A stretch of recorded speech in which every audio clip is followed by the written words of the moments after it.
Assalamualaikum. I'm testing live right now.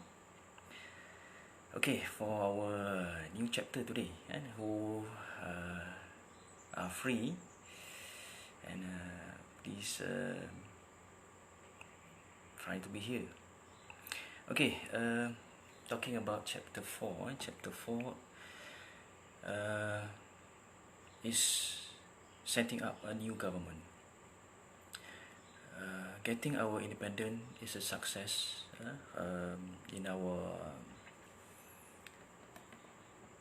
striving for independence, and then continue on the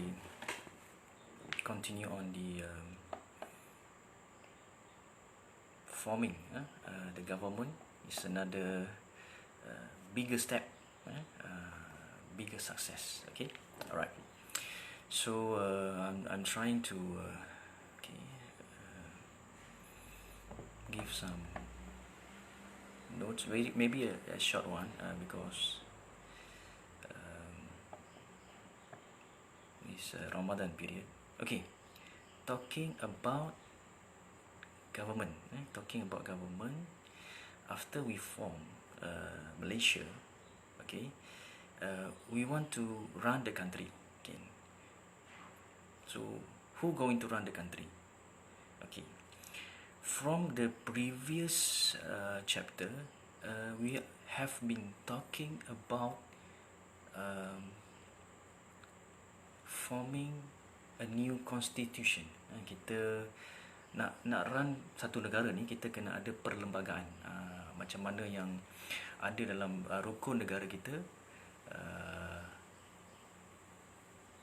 keluhuran perlembagaan. Siapa ingat keluhuran perlembagaan? So apa itu perlembagaan? Okay, untuk ada perlembagaan, last chapter, siapa-siapa yang go through the topic, kita akan nampak adanya Cobot Commission, iaitu Suruhanjaya Cobot. Okay, nampak macam ada yang join, so boleh raise up your hand lah situ. Okay. Suruhanjaya Cobot menentukan sama ada jenis perlembagaan yang nak dimaktubkan dalam kita punya perundangan. So negara ni yang nak menjalankan perundangan ataupun gerak kerja, tindakan, perlunya kepada satu hukum, perundangan lah, perlunya pada satu panduan. So perlembagaan ni sebagai satu panduan kepada pemimpin. Okay. Selepas adanya perlembagaan, okay, daripada perlembagaan tadi kita akan dapat tahu siapakah yang akan menerajui negara kita, yang hari ni kita panggil kerajaan. English kita we are using the word government. So who is our government, and we need to know how the government runs. As a Malaysian, do you know your government? Sebagai seorang rakyat Malaysia, kenal ke kerajaan kita? Okey, mungkin pada yang ada tu boleh inform kawan-kawan. Saya nak tengok sebenarnya siapa yang alert kan dengan kelas kita ni. Okey, selain daripada nak buat session mengajar lecture ni kan dalam bentuk Microsoft, itu ada yang cadangkan, ada yang try daripada college sendiri bagi tahu dalam kita punya portal, tapi sebenarnya kita punya portal tu belum update. Lepas tu ada yang kena buat guna Zoom kan, dan ada isu Zoom pula kan.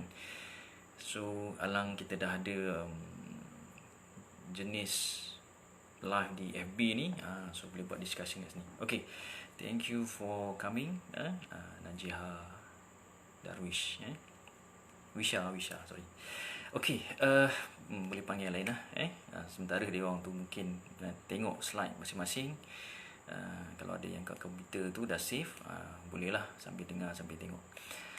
Okey, kerajaan hari ni, seperti yang kita tahu sebenarnya berlaku beberapa isu, berlaku perubahan kerajaan dalam sudut erti kata politik, dunia politik.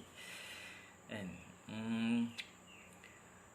sepanjang kemerdekaan kita ditadbir oleh satu parti dipanggil Barisan Nasional. Parti yang digabungkan tiga jenis komponen, iaitu UMNO, MIC dan MCA. Siapa-siapa yang dah go through chapter lepas sepatutnya dia tahulah apakah itu UMNO, MIC dan MCA. UMNO ialah Parti Melayu, MCA Parti Cina dan MIC Parti India. Tiga komponen parti ini yang hanya membenarkan kaum itu sahaja berada dalam parti itu sahaja secara khusus. Sebab satu masa dahulu sebenarnya kita belum boleh bergabung di antara satu dengan yang lain kerana perbezaan budayanya, kan? Perbezaan pula bahasanya, termasuk perbezaan agamanya. Jadi ketiga perbezaan ini menyebabkan rakyat Malaysia secara keseluruhan termasuk pemimpin rasa kalau berlaku gabungan dia akan jadi macam percanggahan pendapat di antara satu sama lain. Cuma terpaksa digabungkan dari skop yang lebih luas, kan? Parti yang lebih besar seperti Barisan Nasional yang mana sebelum ini dikenali sebagai perikatan, dan diambil semula perkataan perikatan tu masuk dalam parti hari ini daripada BN kepada PN. Okey, English dipanggil Alliance Party, dan because of that they succeeded the vote from the citizen through election. Election kita akan tengoklah di penghujung chapter 4 ni, kan? Okay. And then selepas kerajaan itu menang hampir keseluruhan kerusi, ni kena cerita pula pasal bagaimana nak takbir negara ni. Dan kita akan tengok nanti, kan, following slide tu. Okey. 60 lebih tahun di bawah kerajaan Barisan Nasional. Dan of course antara perkara utama yang penting bila cerita pasal kerajaan ialah kita punya orang nombor satu. Siapa dia? Perdana Menteri, kan? Yang mana isu hari ini Perdana Menteri agak hangat. Bermula dengan semua orang mungkin dah hafal lah ni. Siapa? Tengku Abdul Rahman. Yang kedua, Tengku Abdul Razak. Yang ketiga, Tun Abdul Razak. Tun Abdul Razak. Tengku hanya pada Abdul Rahman. Tun Hussein On disambung oleh Tun Mahathir. Ketika itu dikenali sebagai Dr. Mahathir. Kemudian diambil alih oleh Tun Abdullah yang kita kenali juga sebagai Pak Lah. Dan kemudian singkat saja pentadbiran Tun Pak Lah ni dinaikkan Najib. Kenapa Najib? Sebab Najib belum ada Tun, kan? Kebiasaan okey, Amelia masuk. Kebiasaannya kalau ni sorry ya. Dia punya kelemahan live ni. Saya punya device ni dia sorry. Okey. Kenapa Najib belum ada Tun? Kebiasaan sorry saya tak boleh. Mantan kebiasaan mantan Perdana Menteri pastinya diberi dengan satu pangkat ataupun sorry, saya cuba menjelaskan. Diberi dengan satu anugerah anugerah gelaran Tun. Tu dah tadi dah atas sikit ni. Bawah pula. Saya kena adjust sorry. Okay, I try my best here. Okay, no. Nak finish sayang pula, kan? Walaupun baru 3 orang je join ni.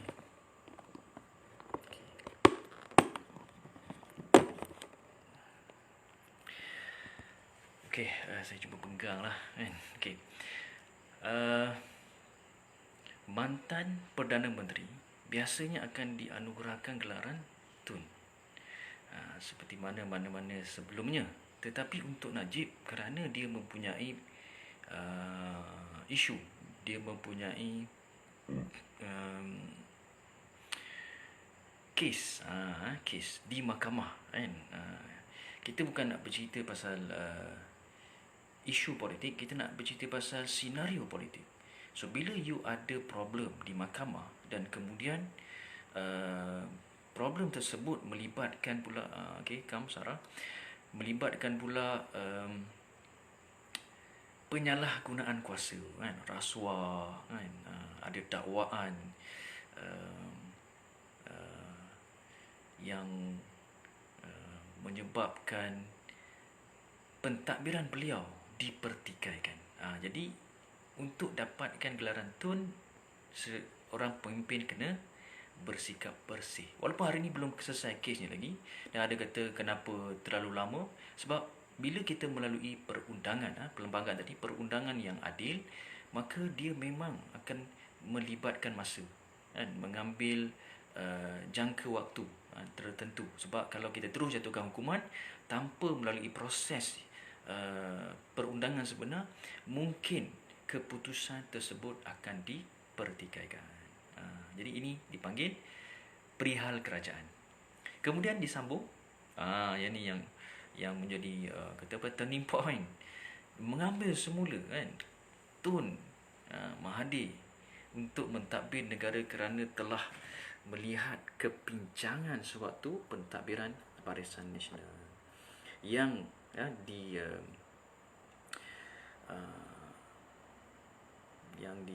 terajui oleh Najib Razak tadi kan, anak kepada Tun Abdul Razak kita. Okey. Mantan Perdana Menteri yang kedua. Baik, nak meneruskan kepada slide government kita hari ini. Kita ada structure kan. Kita bermula dengan structure, struktur ataupun penyusunan, susun atur kerajaan Malaysia hari ini, iaitu bermula dengan satu term yang dipanggil separation of power, pengasingan kuasa. So ada juga kerajaan yang menggunakan istilah selain daripada pengasingan kuasa, iaitu kuasa mutlak. Bermaksud satu masa dahulu kerajaan di tanah Melayu ini menggunakan sistem kuasa mutlak yang ditadbir oleh raja, sultan. Raja berkuasa mutlak. Mesti pernah dengar kan, sebab kita dah pernah belajar sejarah dulu. Terutamanya siapa-siapa yang dah go through kerajaan Kesultanan Melayu. Okay. And then separation of power ni bermula dengan Council of Rulers, iaitu Majlis Raja-Raja. Boleh tulis siapa-siapa yang tengok live ni ataupun nanti boleh repeat. Kemudian disebabkan pengasingan kuasa, maka Majlis Raja-Raja perlulah memecahkan kuasanya kepada 3 bahagian, iaitu eksekutif, legislatif dan judiciary. Kita akan tengok satu persatu setiap ini. Okay, so make sure try go through the slide. Okay, sebab saya tengok yang live pun baru 2 kat sini. Nak bagi tahu yang pengasingan kuasa tadi bermula dengan eksekutif, badan eksekutif kita panggil, legislatif, badan perundangan. Kata one of my friend yang memang pakar sejarah, ingat legislatif tu L tu maksud law. So law ialah badan perundangan. Dan yang terakhir judiciary. Judiciary ialah badan kehakiman. J for judge. Kata yang pakar adalah J for judge. So badan perundangan. Okay, so get to know what is badan eksekutif, ataupun bila kita kata badan pentadbir kan, macam itulah, pentadbir. And then badan perundangan yang menggubal undang-undang, dan yang terakhir badan kehakiman yang melaksanakan undang-undang. Okey.